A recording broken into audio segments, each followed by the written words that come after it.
Hello बच्चों, conservation of linear momentum से हमारा नेक्स्ट एग्जाम्पल क्वेश्चन है।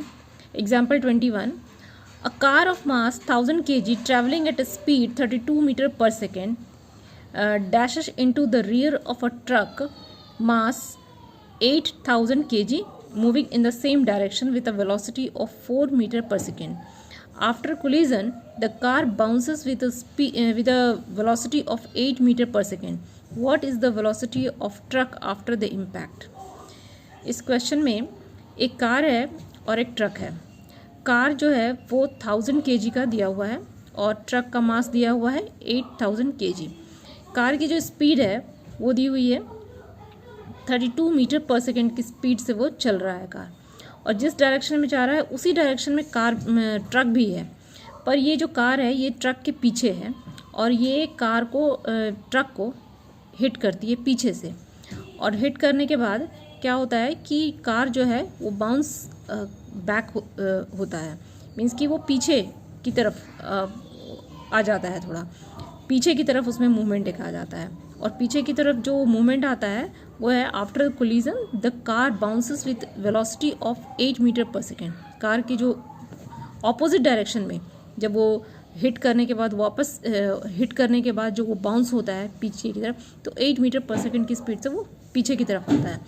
तो इसकी जो डायरेक्शन हो जाएगा वेलोसिटी का वो नेगेटिव हो जाएगा -8 मीटर पर सेकेंड, क्योंकि ट्रक आगे चल रही है, कार पीछे से ऐसे उसको हिट करता है और ये वापस ऐसा पीछे की तरफ आ जाता है।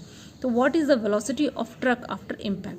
तो यहाँ पे ट्रक का इसके बाद, इस कोलिजन के बाद में ट्रक का क्या वेलोसिटी होगा ये हमें फाइंड करना है।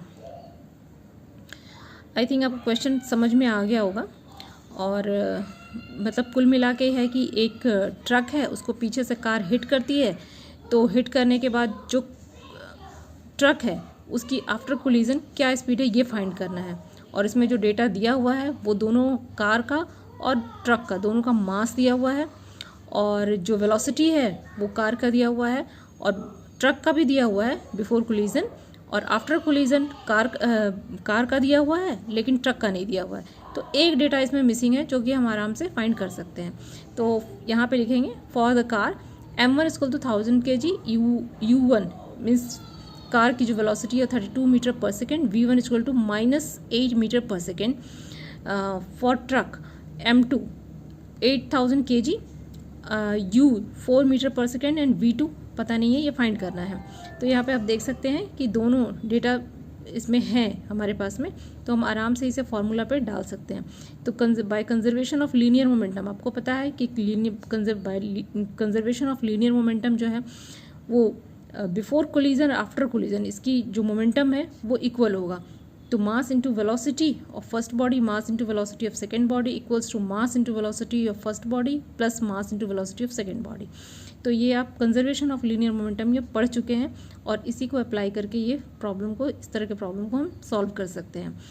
तो यहाँ पे सीधे हम डेटा को अगर पुट कर देते हैं m1 के लिए, u1 के लिए, m2 के लिए और u2 के लिए, और फिर m1 v1 m2 and v2 हमें नहीं पता है, v2 हमें फाइंड करना है। तो जब हम सारे डेटा को रखने के बाद जब हम v2 के लिए सॉल्व करेंगे इसे, तो हमारे पास आ जाएगा 9 मीटर पर सेकेंड। तो आफ्टर कोलिजन जो ट्रक का जो वेलोसिटी होगा वो होगा 9 मीटर पर second in the same direction. In the same direction इसलिए क्योंकि कार अगर आगे की तरफ चल रही है तो वो आगे की तरफ ही चलता रहेगा। अगर ट्रक आगे की तरफ जा रही है तो वो आगे की तरफ ही जाएगा, वो पीछे की तरफ नहीं होगा।